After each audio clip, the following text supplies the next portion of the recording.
And with that, I get to introduce our speaker for the day, Dr. Eli Wheat, speaking about soil health as a focus for planetary health and One Health interventions.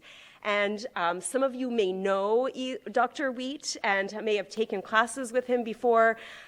He is a fantastic and acclaimed instructor and professor here at the university, which maybe, can I ascribe to you having a master's in education as well as a bachelor's in, so this is, so Eli takes great care with teaching and is also a champion and one of the initial visionaries and worker bees of sorts for the UW farm back in the time when he was studying biology, and continues to develop classes that teach on the farm and advance the farm, as well as broader sustainability issues within the program on the environment, and as a core faculty for the food systems, nutrition, and health major. So with that, please welcome Eli to the stage, and Eli, the floor is yours. Is this all right? Is this working okay? Great. So thank you all so much. I was kind of nervous coming to the food system seminar because I was like, oh gosh, there's going to be so many students that there's not actually so many of you. It's kind of nice. Thank you so much for being here in your physical forms today. It's actually, even though it's scary to have a lot of students in class, it's much nicer to have you here in your embodied form overall. So those of you who've probably taken classes with me before know that I like to start to think about a class from the perspective of a poem. And there are so many great poems about soil. And so I had a hard time choosing, and I ended up really thinking a lot about what do I want to talk about today in terms of health and in terms of the human condition on our planet. And I think it feels important to just recognize that this moment in history is fraught, and there's a lot going on, and to pay attention to your studies and also what's unfolding in the world feels like something that's big. And I wanted to take a minute to acknowledge that, because part of what I want to talk about today is human health, and our health is so many different things all together in aggregate. The author of this poem, Marge Piercy, is a writer and person who has a lot to offer the world, and she wrote this poem, and it appears now and again in my life, just when I need it most. And I think there's a lot here that harkens back to things that help us feel at ease and in a space of health. So this poem is called To Be of Use, and I'm just going to read it to you, and you can read along if you like. The people that I love best in the world jump into their work head first, without dallying in the shadows, and they swim off with sure strokes, almost out of sight. They seem to become natives of whatever element, the black, sleek heads of seals bouncing like half-submerged balls. I love people who harness themselves like an ox to a heavy cart, who pull like a water buffalo with massive patience, who strain in the mud and muck to move things forward, who do what has to be done again and again. I want to be with people who submerge in the task, who go into the fields to harvest and work in a row and pass the bags along, who are not parlor generals or field deserters, but move in a common rhythm when the food must come in or when the fire must be put out. The work of the world is as common as mud, botched. It smears the hands, it crumbles to dust. But the thing worth doing well done has a shape that satisfies, clean and evident. Greek amphoras for wine or oil, hoppy vases that held corn are put in museums, but they were made to be used. The pitcher cries for water to carry, and a person for work that is real. So thinking a little bit about that, and thinking about soil, and then thinking about human health, it's a whole lot. And so we're going to come back to this poem, I hope, for a moment before we finish our time together. But before I start talking about soil, I thought it would be so good for you all to turn to each other. And maybe you know the person who's sitting nearest you and you already know their names. But if you don't, turn to someone who's near you. Introduce yourselves. You can do this in groups of 3 or in groups of 2. And so I'll take a moment, and you can get up and move nearer to someone if that makes it easier. And just begin to think with your fellow student here, what you think about when you're thinking about soil, and all the different ways you can list, and maybe one of you would actually have a piece of paper, all the different ways you can list about how, when you think about how soil might have an impact on your health. So take a minute with your buddy and see if you can come up with a list of ideas. How does soil come into contact with human health? What are the things that you can do that? So take a minute. Make sure you know each other's names. If you don't know your name, start there and then go into a list. Yeah? And I'll give you about 2 minutes to do this.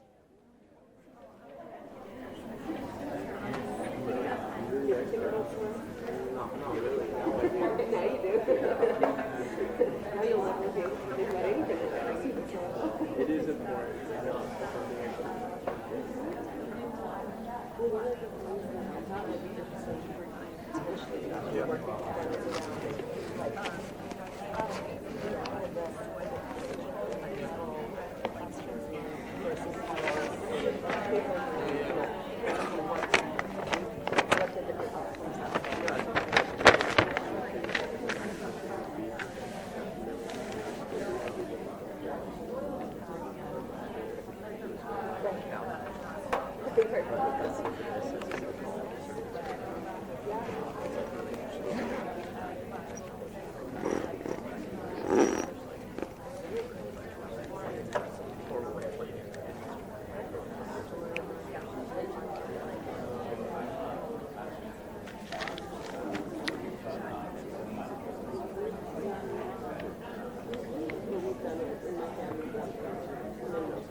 All right, so I think you have about 15 seconds to kind of settle your thoughts. Hopefully you've come up with some ideas about how soil overlays with human health.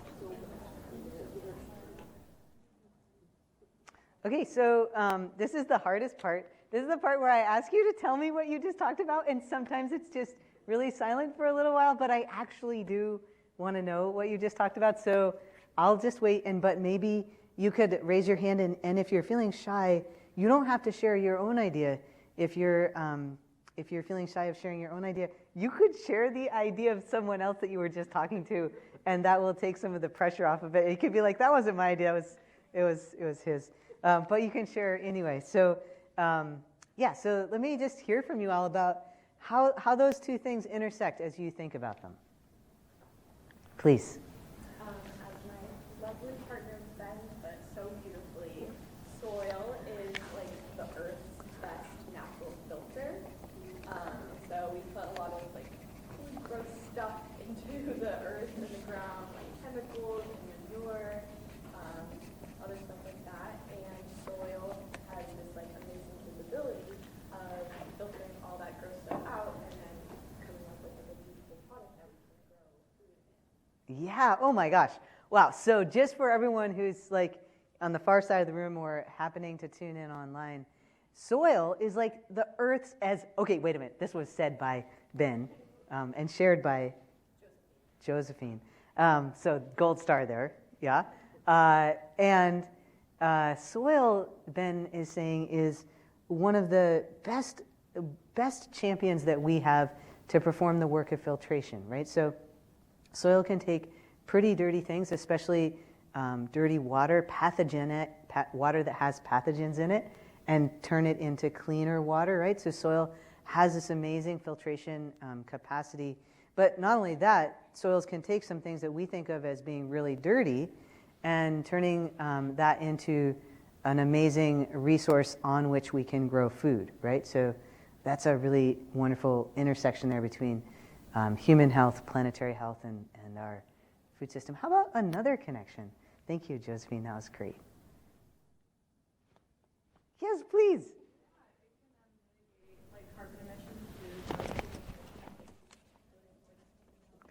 Yes, I love that. Is that Ava? Yeah. My glasses are somewhere. You know, I didn't used to need glasses to see across the classroom, but this happened during COVID, and now things are more blurry. But I got so used to it, I didn't realize until last year that it was useful to be able to see.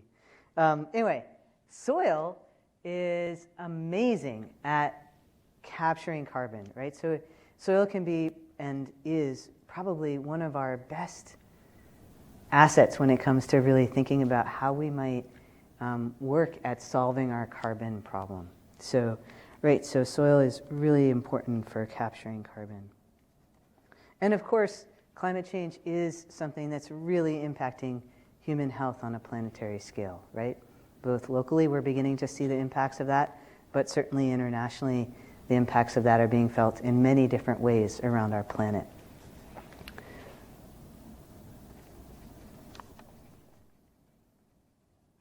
So we've got soil as sort of a carbon storage system. We've got soil as a filtration mechanism for removing pathogens and promoting food production.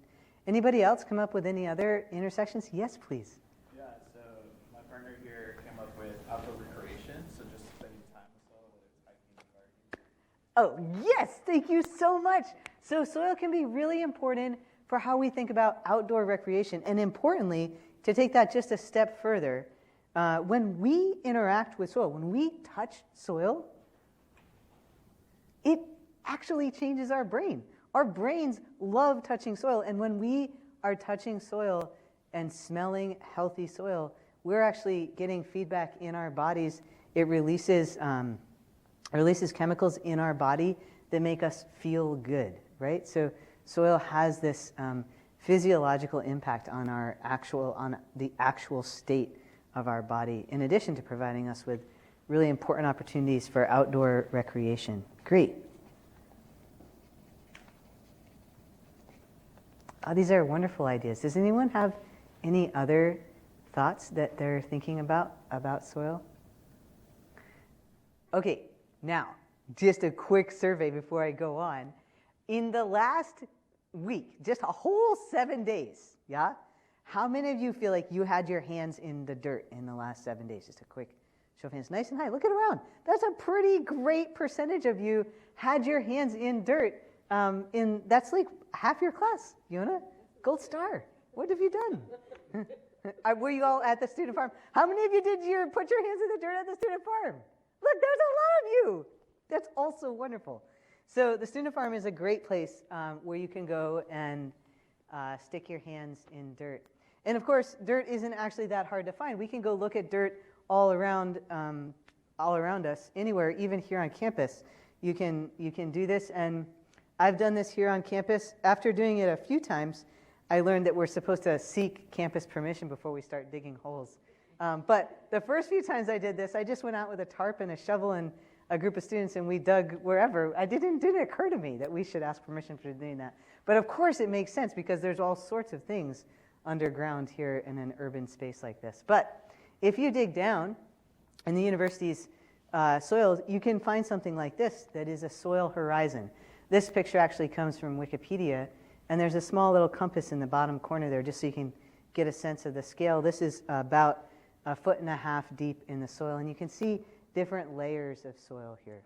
And of course, it's that very top layer, the dark earth there towards the top where you see where the grass is. That's the part of soil that's supporting most of the life that's growing on our planet. And soil scientists will take something like this and they'll break it down and they'll start to think about soil as the different layers that soil is. So, right, that top layer is called the organic layer, and it usually is just the very, very top of the soil. It's the first inch or so of soil.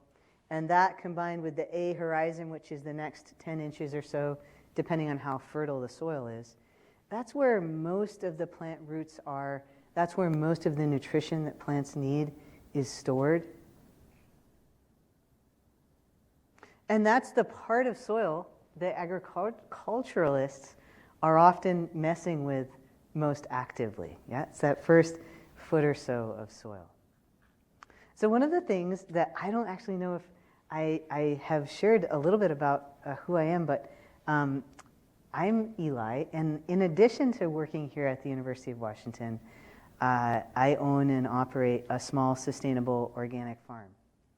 And that is one of the really important things I think about when I think about my work, because a lot of my work is in teaching about sustainability. And when I think about sustainability, I think about a lot of things that can really remove me from a sense of agency in the world. I think about how unsustainable a lot of what we do is. And so having a farm and contributing to trying to build a more sustainable relationship with food is one small way that I feel like I can respond to that challenge. And so as I'm talking today, I'm going to be talking about soils and the importance of doing a better job caring for soils. But I really want to put first and foremost out that every day I'm working at the intersection of actually trying to do what I'm talking about. And that's really hard. It turns out it's actually a lot easier to look at a problem on paper and come up with a good solution than it is to actually go out and perform that work, to do that solution, or to take, to weed into the messiness of what that solution space actually involves. And that's certainly true when it comes to farming. When I was a young person, probably about the same age that many of you are, I learned about soil just like this. And I mostly thought about soil as not really a living system, but a non-living system, right? A system that we could take apart the way that scientists take it apart, and we could break it up into its different components, right? Based on how big the particle size of the substrate is. And if you have a lot of small particles, you might have a soil that's mostly clay. And if you have a lot of large particles, you might have a soil that's mostly sand. And then I thought a lot about soils in this way as it's just what they are, sand, silt, and clay, and the relative proportion of each of those things that combine to make a healthy or unhealthy soil. And then, of course, you can take a sample of soil and you can send it off to a laboratory. And that laboratory will literally take your soil sample, and the first thing that they do is put it in a muffle furnace where they burn it at 500 degrees Celsius, and all of the living parts of that soil just get disappeared.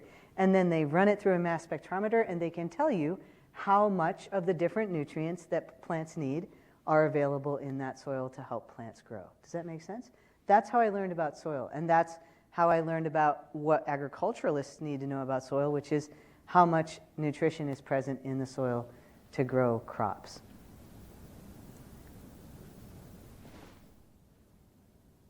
A little aside.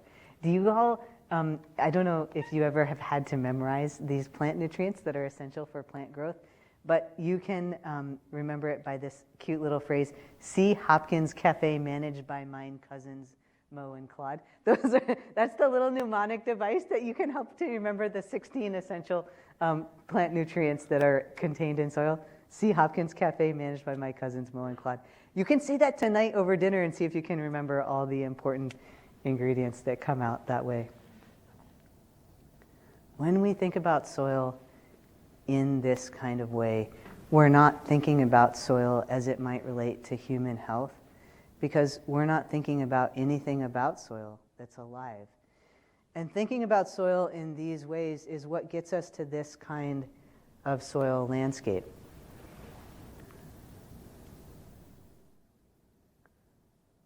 How many of you have seen a field that looks like this? Maybe you have driven across the United States or in another nation, driven across and you've seen this, yeah?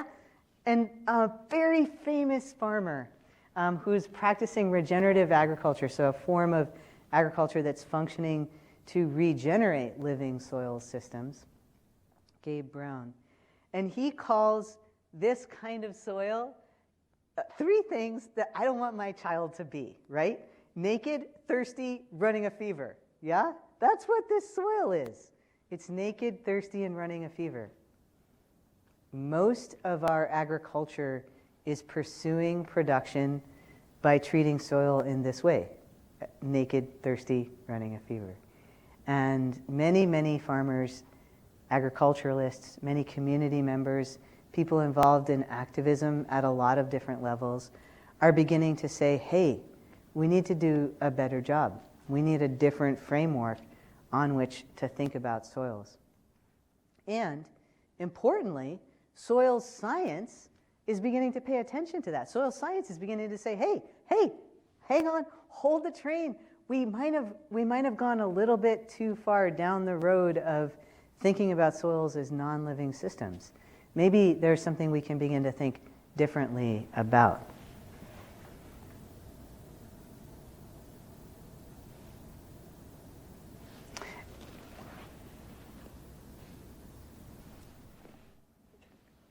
But I was really wanting to talk about soil health too. And so I'm thinking about soil health and I'm thinking about, okay, but human health. And one of the things I just really needed to say before I leave this slide is that this farm, which takes up the whole view, and there's a person, do you see that tractor? There's one person in that tractor. And a farm like this probably doesn't employ very many people. It probably employs one, maybe it employs two people, and it's probably a very large amount of land. And I want to say that on my farm, which is 20 acres, on which we're actually farming probably about 1.5 acres, at the height of our season, we employ 3 full-time workers on 1.5 acres. So there's a human cost to what happens when we start to treat soils in this way, as if they're not living, allowing them to be naked, thirsty, running a fever.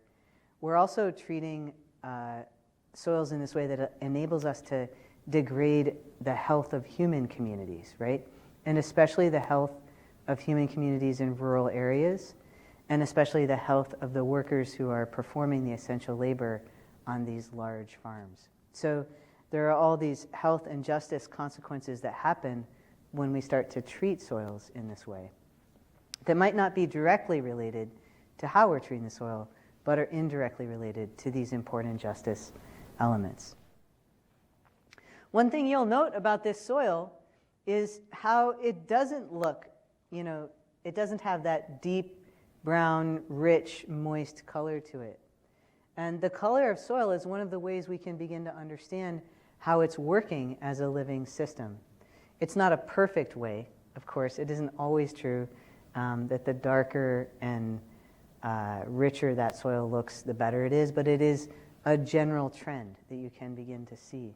Soils that have lost their organic matter tend to look this light brown color, whereas soils that are high in organic matter look like this. And this is soil that comes from my farm. I took this picture yesterday for our talk. I was like, I want to give a talk, and I'm going to go out around the farm and take a lot of pictures, and so that's what I did.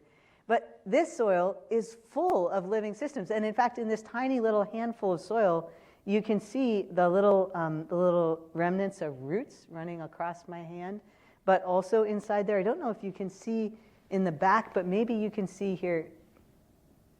Can you see? Yeah. You can see these little white threads. Do you see those? Those little white threads are mycelial connections. So this soil on my farm, we stopped tilling or disturbing the soil like this about 4.5 or 5 years ago. And since we've stopped doing that, we've seen an enormous growth in fungal community members on our farm. And it turns out that soil is an amazing living system. And so scientists are beginning to think about this. They're beginning to think about all the different ways that soils can work together with living components of the soil itself, both bacterial and fungal living components. But there can be enormous amounts of bacteria in soil. And this is a picture, an electron microscope picture, so blown up quite large, of the root system of a soybean. And you can see these little, I once had a student call them pustules, which is probably not a very pleasant word, but especially in a lecture we're talking about health. But these little bumps on the roots of this plant are in fact tiny infections of the plant root by a beneficial bacteria. And that beneficial bacteria is living inside that little pustule, if you will. And inside there are all these bacteria, and what they're doing is breaking apart atmospheric nitrogen and turning it into nitrogen in a form that the plant can use to feed itself. And if you remember back to that 16 essential plant nutrients, nitrogen is one of the 3 most important nutrients that plants need to grow. And it is often, in a terrestrial system, it is often the element that's most missing for plants. So it's the thing they need most, and it's often least available when they need it. So as farmers begin to learn about how important the living systems of soil are, they're beginning to ask these questions of, well, what helps soil really have these living systems? And it turns out that soil really likes to have roots in it. And the more we can get roots into soil, the healthier the soil is. Well, that kind of makes sense, right? Because when you go out and around and look in nature, you tend to not see bare soil.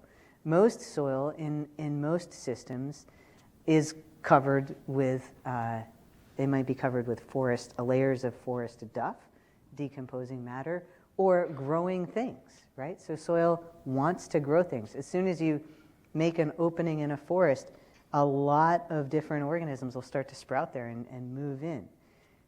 Soils like to grow things. They like having roots in them. And this is a picture. There are a lot of questions about how do we start to treat our soils as if they're living systems and get lots of living things happening in soils. And this is a picture by the Land Institute where they're researching perennial grains. Can we get grains growing so their roots are always in the soil and we don't have to rototill or plow or dig them up, creating that naked, thirsty, feverish soil? Can we just always maintain a soil cover by growing a perennial grain? How many of you have heard of the grain kernza? Kernza is a grain that is a perennial grain, so it doesn't need to be planted season after season. You just plant it once, and season after season it just grows there. Yeah? And that's what's happening here. You can see the roots of this perennial grain system are so pronounced in this picture. Here they are going down deep in the soil. And on the other side of this picture, these are annual grains, which don't live as long, so they can't invest as much in their root systems. It turns out perennial grains, perennial plants can invest enormously in their root systems. This is what it looks like underground in grasses in the prairies.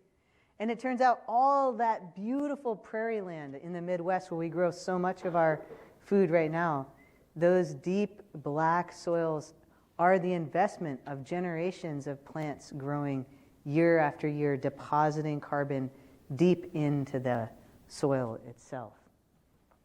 And it turns out the way that we help soils be alive is to get them filled with carbon. And one way to get soils filled with carbon is to grow perennial plants on those soils. In this case, you could grow grain on those soils. When it turns out, when you put a lot of organic matter into soils, and organic matter can be any form of carbon, it doesn't have to be plant roots, it could be the decomposing matter of leaf material, or like Ben was saying, it could be manure, yeah? You could put manure on soils, and that could help decompose and turn the soils more fertile, because all you're doing is adding into it organic matter or adding into it carbon, and carbon is a resource that feeds microbial life and fungal life in the soil. I love this slide because here's all the different ways that adding organic matter helps you build healthy plants. It's like a black box. Add organic matter, boom, boom, boom, boom, boom. It doesn't matter how you go through the pinball machine.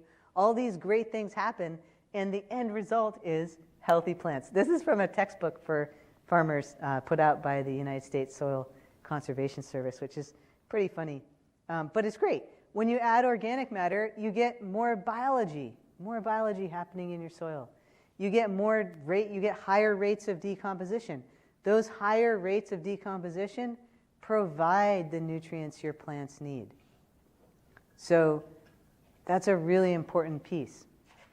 Importantly, you also get better water storage in soils that are high in organic matter. They act better like sponges. They can hold the water. So scientists come up with all sorts of different ways of thinking about how to get organic matter into plants.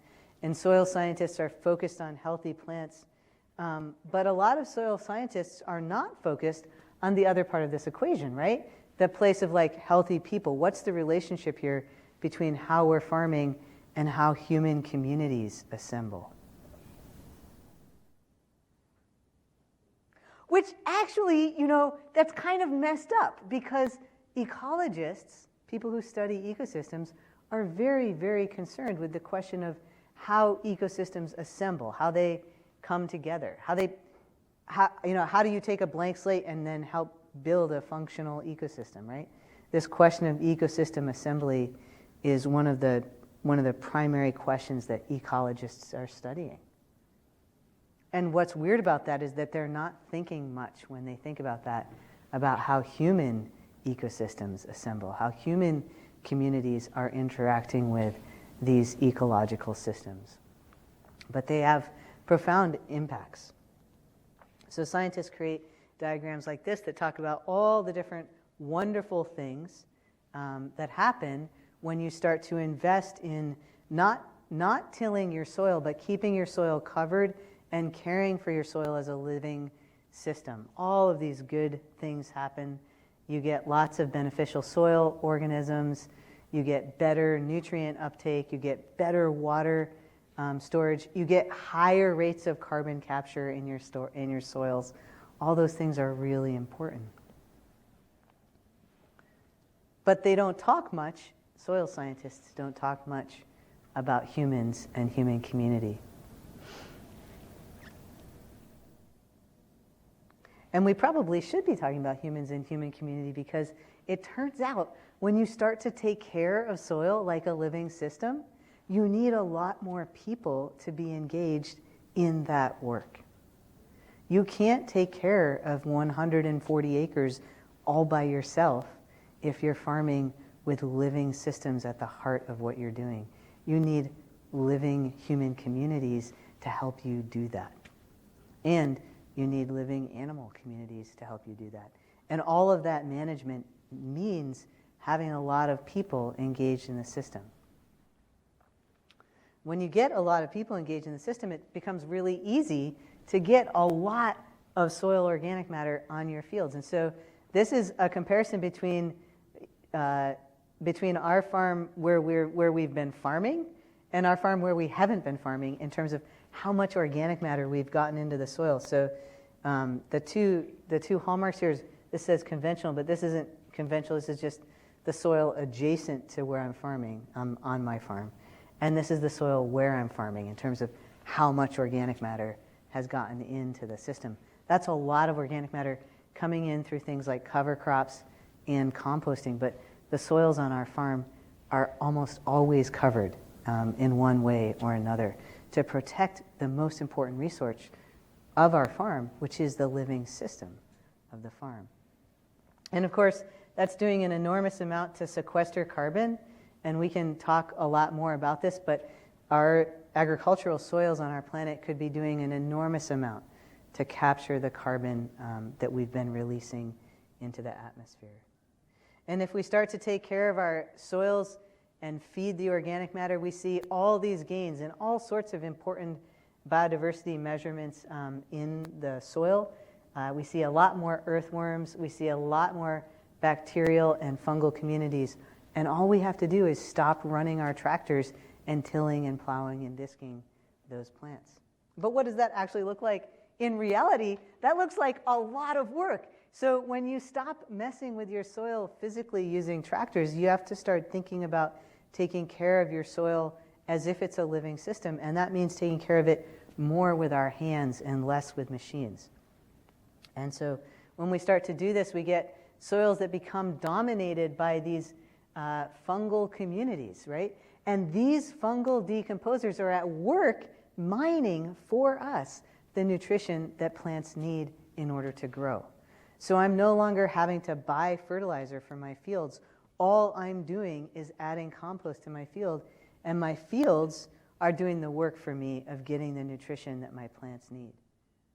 And it turns out those natural systems of mining for nutrition do a much better job of getting nutrition to plants. And so what that actually means, which is super, super cool, is that we get, look at this, this is my parsley. It grew all winter long. Every single parsley plant this spring had a fungal patch on the north side of the plant. Do you see it? Okay, it's so cool because look, there's a parsley plant, there's a little fungus, fruiting fungus body, and then there's the next parsley plant, and there's the next fruiting body, and it was like that across a whole 100-foot bed where this incredible network of mycelium was out there feeding all winter long, feeding the parsley the important things that the parsley needed, and getting back from the parsley the important sugars that the fungus needed in order to live underground. So that when spring came, that fungus was fruiting and flowering. But it turns out that when we start to treat soils like this, we also get a lot more human nutrition coming out. And this is a slide courtesy of Yona, but I love this slide because what Yona did here is just kind of look across the web of science for examples of what we're learning about how plant nutrition is related to soil health. Our own faculty here, David Montgomery, whom Yona and I are working on with this paper, has done research in which he's begun to explore how when you stop tilling soil and you start allowing these natural systems of soil health to emerge, the plants that come out of those systems are more nutritionally dense. They have more micronutrients and more important phytochemicals in them that promote human health than plants that are grown in traditional or conventional systems. So this is really important. And when we start to look at ecological systems and how ecological systems assemble, we can start to build agricultural systems that mimic natural systems, right? So how do we do that? And so as we start to do that, we can really see these incredible benefits of managing agricultural systems as if soil is a living partner, a part of the community of health and care that we're extending. One of the wonderful frameworks that I think that Robin Wall-Kimmerer offered us when she came here to Kane Hall last spring to speak was the idea of thinking about living organisms as kin, right? And one of the things that we might begin to ask ourselves is how do we begin to approach the way we treat our soil as a relationship based on kinship and reciprocity and extending that field of care? Because when we start to do that, we start to create a baseline, a place on which entire human communities can build from this same sense of reciprocity and care. And I think that's a beautiful thing. And one of the things that's really amazing to think about is that we have done an enormous amount to destroy soil health. But soils really want to heal. Soils really want to heal. And they're very good at it. All we have to do is stop disturbing them with our tractors and start treating them with the care of kinship. And they respond, right? They respond in beautiful ways. But you might be thinking to yourself, dude, Eli, what the heck does farming like this even look like, right? How could we actually start to imagine a farm that was based on these principles of ecosystem management and the care of kinship and centering soil health because of the consequences that it has for the health of humans and the health of human communities? Well, here's a farm in Wisconsin called New Forest Farm.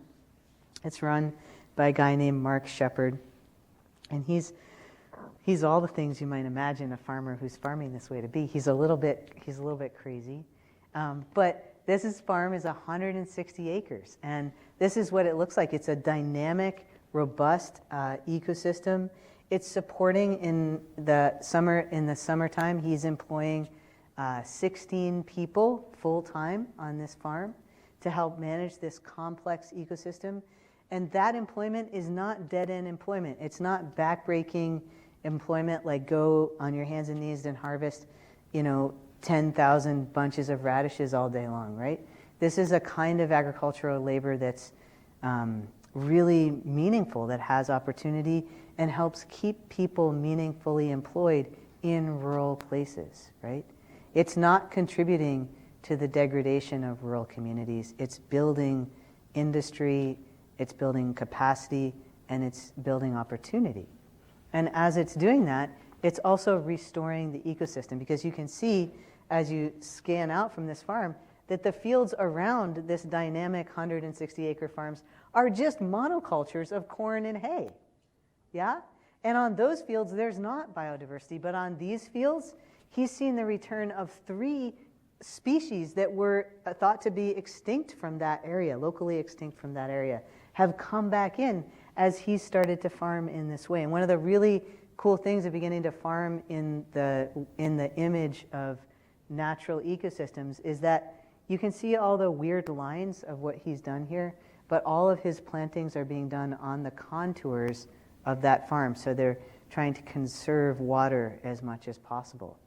But you could imagine what an incredible contribution this could make to biodiversity if all of his neighbors began farming that way, right? Because this is just one little island of farms. And we could have a farm policy, we could have a farm bill that actually began to promote this kind of approach to soil care and ecological health.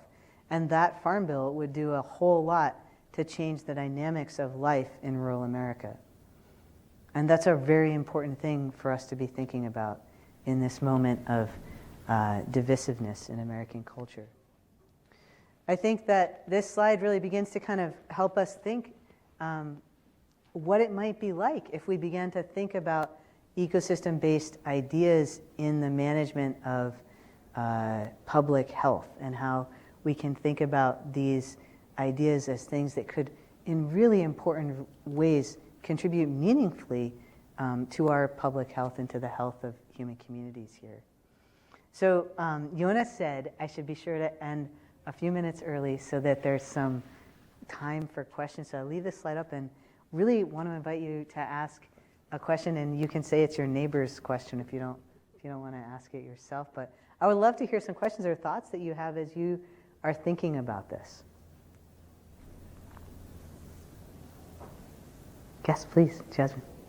Yeah, I was just wondering, like, from an economic standpoint, how does like the non-tilling, non-fertilizing practices compare to the ones that do include that, just with like labor costs, since we do have to pay for more people to work the farm? Yeah, that's a super question. So the question is, how does this work economically, right? Because if you're not tilling, you're not using a tractor as much, how do you pay for the increase in labor costs, or alternatively the potential decrease in yields if you're not purchasing in fertilizer? And that's a question that I can answer directly from my own farm experience, but first I'll answer it from the more like 20,000 foot answer space that David Montgomery would probably give you. And David Montgomery has written a book about this kind of approach to farming called regenerative farming. And in the experience of regenerative farmers around the country, not just here in Washington State, but all around the country, there are farmers that are beginning to park their plows and are using animals and non-tillage techniques to manage their farms. And they're finding that as the biology in their soil returns, their yields are not significantly less, but there is sort of an immediate decline, and they make that transition. But it's made up for by the fact that they're not having to pay for all of this expensive fertilizer to come into the farm. And so the actual, when you think about income to a farm, there's like what the gross amount of income is, but then there's actually what you net after you pay for all the expenses. And so they haven't seen decreases in their net income. Most farms practicing this are actually seeing increases in their net farm income, and they're seeing a lot of benefits to their own health and the health of their families, right? So they're not spraying as much herbicide, and the consequences for their kids are really important in terms of health outcomes and reduction in some diseases that children get when they're around a lot of herbicides and pesticides. So that's really cool. For us on our farm, we parked, and there's lots of changes at Eli's farm, but we parked our rototiller 4 years ago. 2 years ago, I sold my rototiller, so I don't even have it. It's not even like something I think about using anymore, which is great, because it's not there as like an attractive nuisance in my brain. And so once we sold it, at first we started shifting, and it was really hard. It was really hard. It was so much physical work. But now we have the system in place. We're actually spending more of our time harvesting. Yields have gone up significantly. Like, for example, a carrot bed, which used to be able to yield 800 carrots, the same distance of space is now yielding, $800 of carrots in a bed. Now we're getting $1,000 of carrots in a bed. So we've increased yields on most beds by 20 to 30%. So that's been great. We have 30 seconds. We could do one more question. Unless, do you need to wrap up? Okay, yeah. I just had a question about, a lot of the examples you showed were like annual plants like grains, parsley. I know. I was wondering what regenerative farming would look like with like, I come from the Central Valley. Yeah. Almond trees like everywhere. And I know Washington with apple trees and hops, like. Yeah. How does that look with those types of? Yeah, so this is much more, this farm, New Forest Farm, is much more in that system. Like perennial plants, to answer this question, are a really wonderful way to do this kind of farming. Annual plants, which you have to plant every year, are harder. So you might look at this kind of system much more in a place like the Central Valley, where you would get, and in between his rows, which are 16 feet, his rows of trees, he's got like asparagus planted. He's got all sorts of things going on. So, and he's very much mixing annual and perennial plants. So, yeah, and incorporating animals into that system as well. Anyway, thank you all so much for listening, and I'd love to stay and chat, or you can follow up with questions, but thanks for your attention. Eli, thank you so much. Yeah. And please